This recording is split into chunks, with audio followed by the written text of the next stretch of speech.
Lapit na tayo. Pero kung ako tatanungin ako, killer, caliber 50 na. Ano? Kung talagang gusto mong maano yung trabaho. Pag caliber 50 nga naman kasi, wala kang magagawa kahit anong suppressor mo doon. Maingay yun eh. Maano mo yung sarili mo nga naman. Nagets ko na, sige. Ma-disclose mo yung location mo, tama. Kaya yung kailangan sharpshooter ka na lang, tapos yung ganong rifle, sniper rifle, tapos sipat ka na lang once mission accomplished. Unfortunately, mission failed siya eh. Mabuti naman mission failed siya kasi sino papalit mo kay Trump? Si Biden, hindi nga niya alam kung anong kaliwa o kanan dun sa stage eh. Kung bababa na siya, yun, Hollywood Grammys.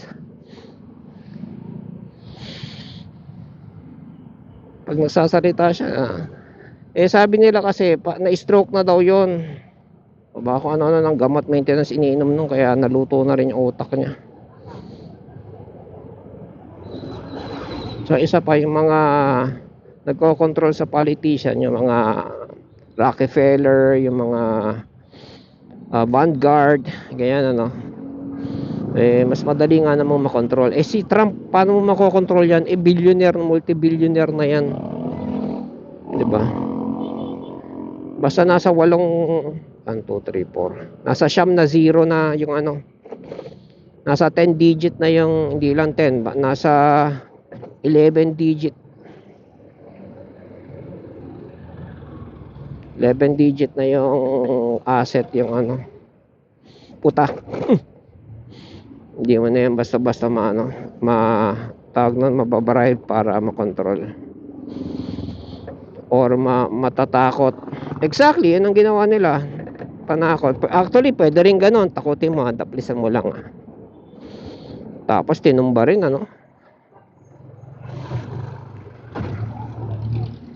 taplisan mo para umatras. Kaya ganon yung reaction ni Trump. Nag-fist, siya, hands up, nag-fist up, parang hindi niya ako papatigil. Hindi niya ako mapapatigil sa ko, sa aking agenda, sa aking candidacy.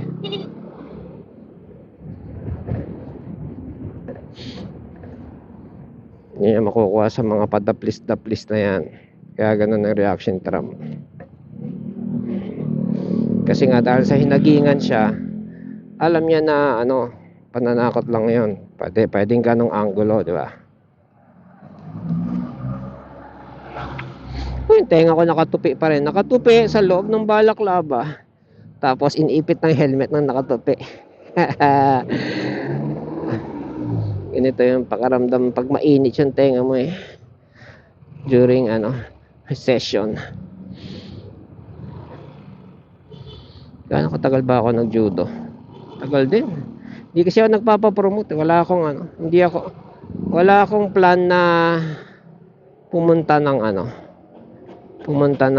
Davao. Davao kasi yung mga provincial kasi yung para ma-promote, lalaban ka sa competition, dadali mo yung pangalan ng gym, tapos tatalunin mo yung level nakasunod sa'yo. Halimbawa ako, white belt. Gusto ko ma-promote sa green, ang kakalabanin ko green belt. Pag natalo ko sa competition yung green belt, saka pala ipopromote. Saka syempre yung instructor mo yung magsasabi kung pwede ka nang lumaban. And lalayo nga, Davao para sa akin at that time. Saka at that time wala pang mga Asia Pacific nun lang talaga yung tag nun, Philippine Airlines na napakamahal. Hindi ako na-promote. Inabot na ako ng taon doon. Nagsara na yung gym. Sara na yung gym. Saka wala na ako makitang ibang judo club after niya, totoo lang. Mura lang kasi sa kanya ano ba yan? Per session lang sa kanya. Mura lang. Kung sa People's Martial Arts 5 pesos, sa kanya 50 pesos. Yan, 50. Pero matagal na yun ha. Tsaka once a week lang. So, hindi na rin masama kasi iilan lang kami estudyante nun eh. Parang ako nga lang yata minsan estudyante. Once a week lang every Saturday. Gym yon, parang alam yung bakal gym lang, yung tabi-tabi lang, gano'n. Gym, tapos yung mat niya doon sa gilid. Pag magsi-session na, yung mga player, yung mga judoka, sila yung judoka tawag sa player ng judo. Kami yung maglalatag ng mat. Ganun. Pag maaga-aga kami, minsan ako alos on time lang ako, kaya hanggang ligpit na lang ako. Kami rin magliligpit pagkatapos ng session. Yan. Saan na tayo? Ngayon pa pala ako naka-left signal ah.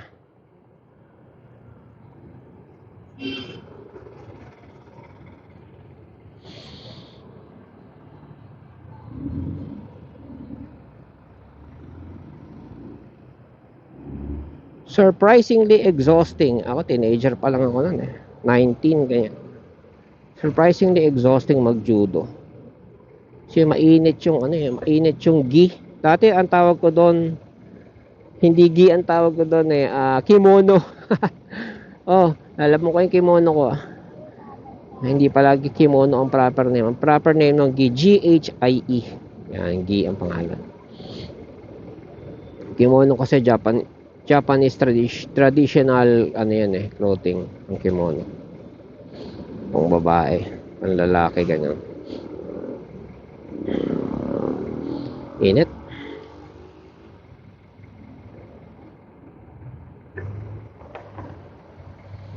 Nakaano pa pala ako. Yon.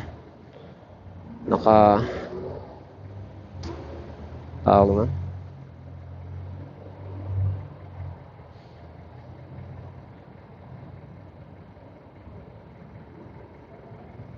Saan ba yung probinsya ng Mangyan?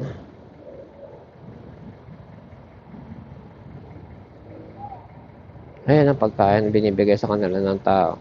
Spaghetti ah.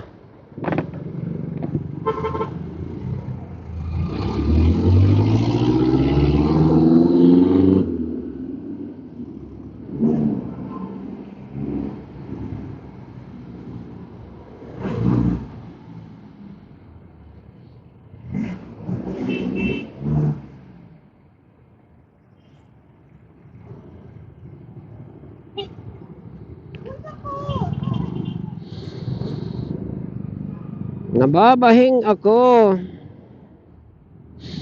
Wala ako nagbabitamins. Pag kaya masipunin, masakitin, inom kayo ng vitamin D. Vitamin D3. Hindi siya ako up to 5 tablets ang iniinom ko, yung 2000 IU. Ngayon hindi pa ako umiinom. Araw na to may inom ako. Hanggang 5 yon iniinom ko. Pag may sakit, nadagdagan ko mga 6, ganyan, plus 1 hanggang bumuti ako. Kabingi!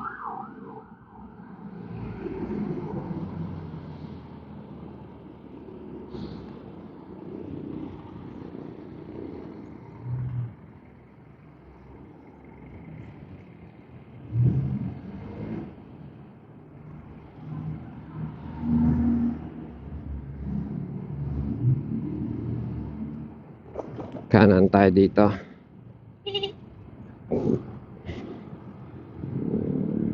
Tapos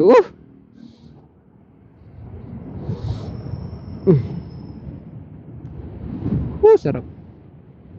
Sarap.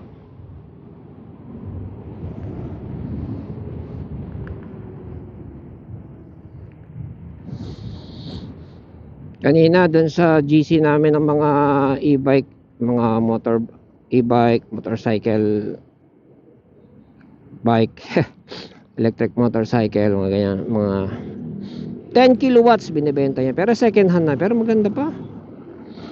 Bakit kaya binenta yung nag-downgrade o nag-upgrade? Pag ako naka 10 kilowatts, meron pa bang chance na hindi ako masiyahan? Iba na lang kung battery wise consumption wise. Parang tipong ayoko na ng 10 kilowatts. Hindi ako nakakalayo. Gusto ko yung pang malayuan naman. Mag 8 na lang ako. O kaya mag 6 na lang ako. Ganun siguro ano. Tapos yung 10 kilowatts niya, lapad. Tsaka malaki, 17 inches. O, diba? Yan ang magandang dating malapad.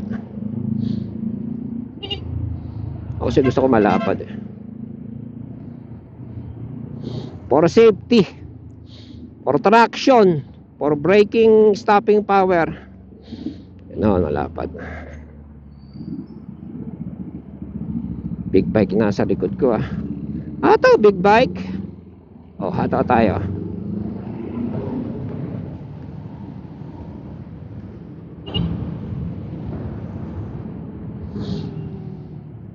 Kanan tayo sa unahan.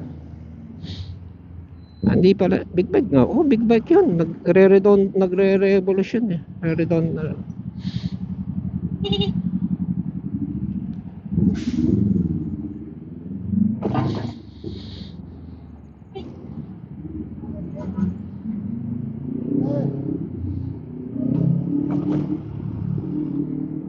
Ilang sisi kaya siya? Ikaw naman. Yan natin ilang sisi siya. Uy, laki! Anong bike yun? Parang BMW ah.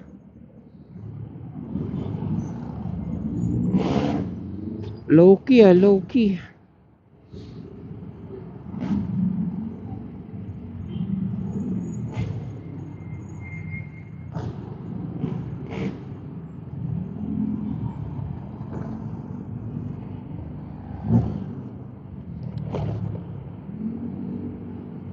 Okay, para hindi tayo lang magpasa.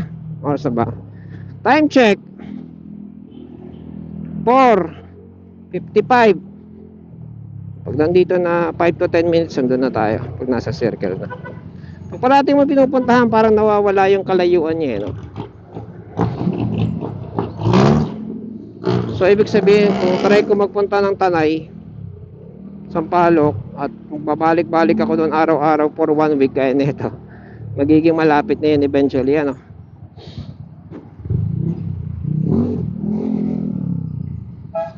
Anong motor yan? Dulatas Works.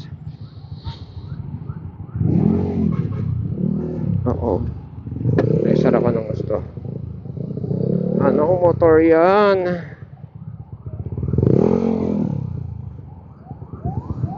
Seriously, anong motor yan? Yun na yun, Dulatas Defy Customs. Kino-custom niya lang. Sounds like ano eh. Concentrate na nga tayo dito. Sounds like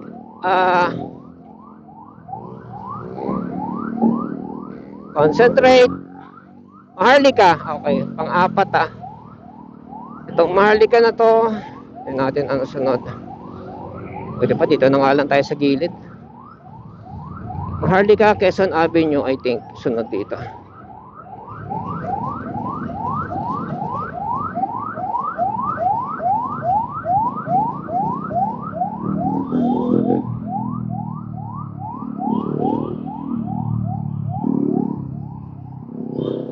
Quezon Avenue, Commonwealth pala. Okay, Commonwealth, okay.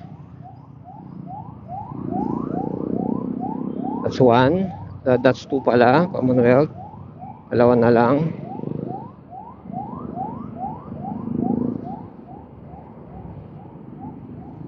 Concentrate tayo.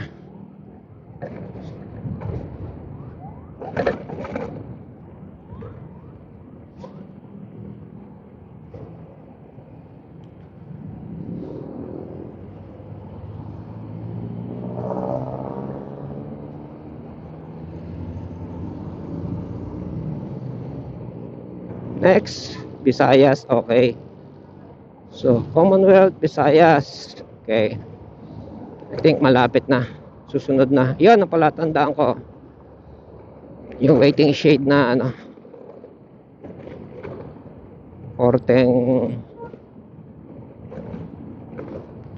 Korteng bahay ng bubuyog. Diretso north, diretso pa north. Okay.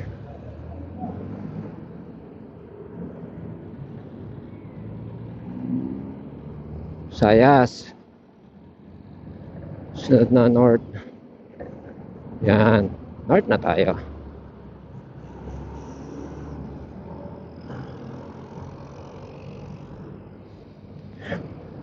So, hindi ko na akong walang workout. Mamaya wala nang patawad kahit ano pa. Kahit sirapat siyang workout na. Sundot-sundot lang. Hindi naman kailangan ano. Hindi naman kailangan malupitan.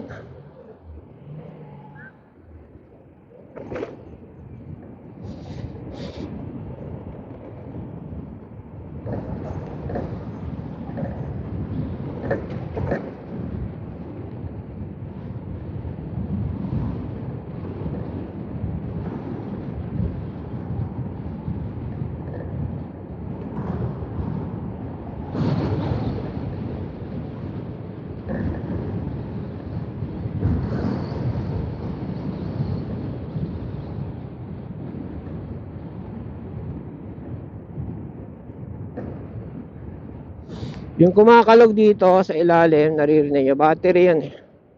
Kung talagang kakariring ko yun na anuhin ko, na wag kumalog, lalagyan nyo ng bracket sa ilalim para maipit siya. Yun ang kumakalog. Actually, kasama na rin yung laman nitong bulsa, packet dito sa harap.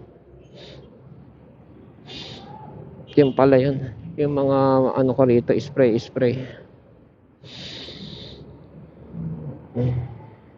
Dito tayo sa pinagbabawal na technique. Kaya lang malapit na.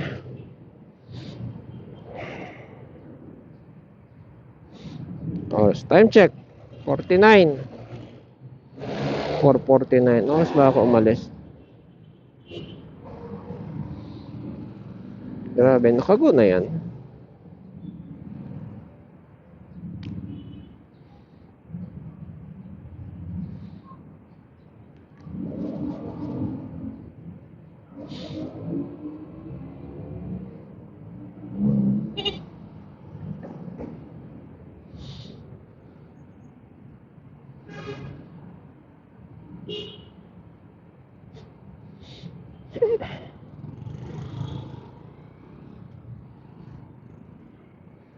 Tefre.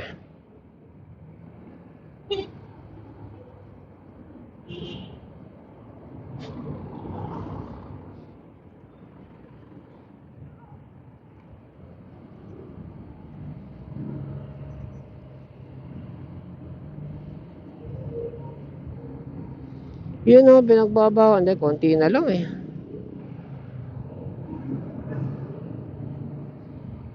Yan, pinagbabawal na technique. Dito tayo. Klarong-klaro. Sabay ipit. Sabay kanan.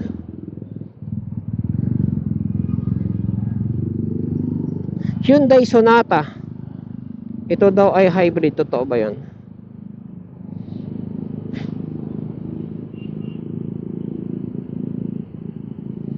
Dumaan yan, naka-brake kami, hindi ako nagyoyosi pero doon ako si Yosihan. Dumaan, sabi ko, "Uy, putya, tahimik naman ng kotse niya." Sabi niya, "Hindi, ano yan, hybrid yan." So, pwedeng electric. Maririnig mo lang yung yapak ng gulong. Wala maririnig na mahinang engine. Ay, kakaiba mag-invento yung ano na yan. Ano, Hyundai yan. Sila nga yung may kotseng diesel, di ba?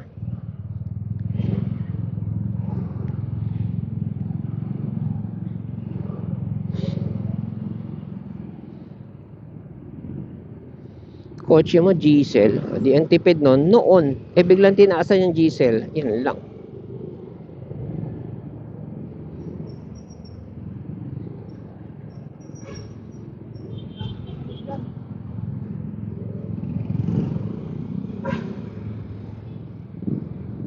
Yan, ganyan.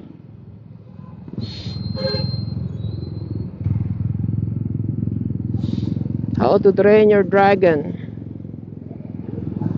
Gano'n na lang. Kung ako may ilaw sa likod. Sa ulo pala. Siya may dragon sa ulo. It's a dragon.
Ito yan, no? Pag may tubig, di mo alam kung anong lalim. Kanan na tayo rito. Si teacher, ayaw niya kumakain sa mga ganyan. Alam ko, nung elementary ako, teacher ko rin, minabawalang, pinapangaralang, pinapagalitan kami pag na wag kakain sa ganyan street food.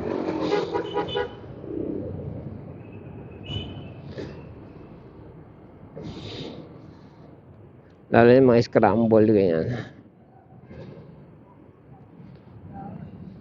But knowing what I now know, teacher, pwede naman niyang sumideline sa tray, pumatong kahit 10 centimos noon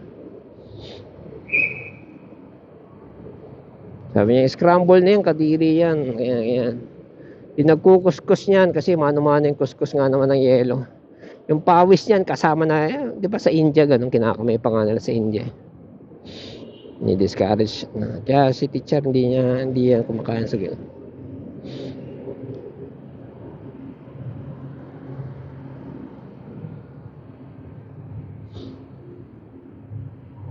Ito na tayo, SM. Anong SM nga ba to? Bakit hindi namin na-explore to?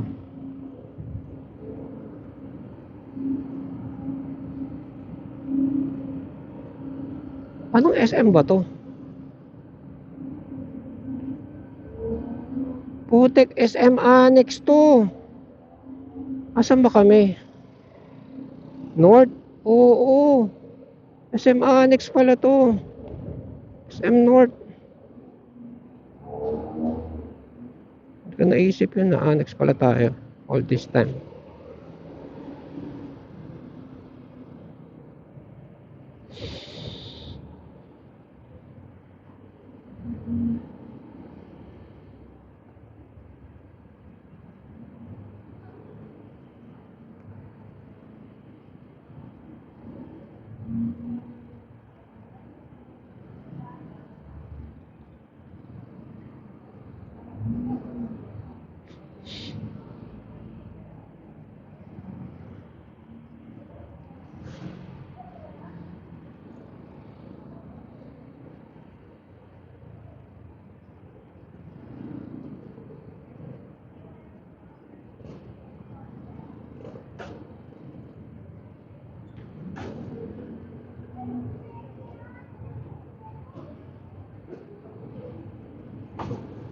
Ang pangalan niyan Quezon City Science High School.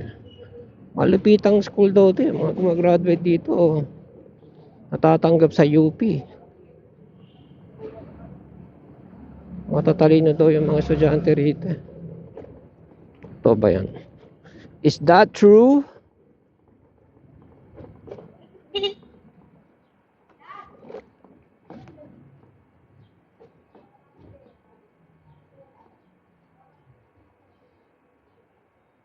Ta?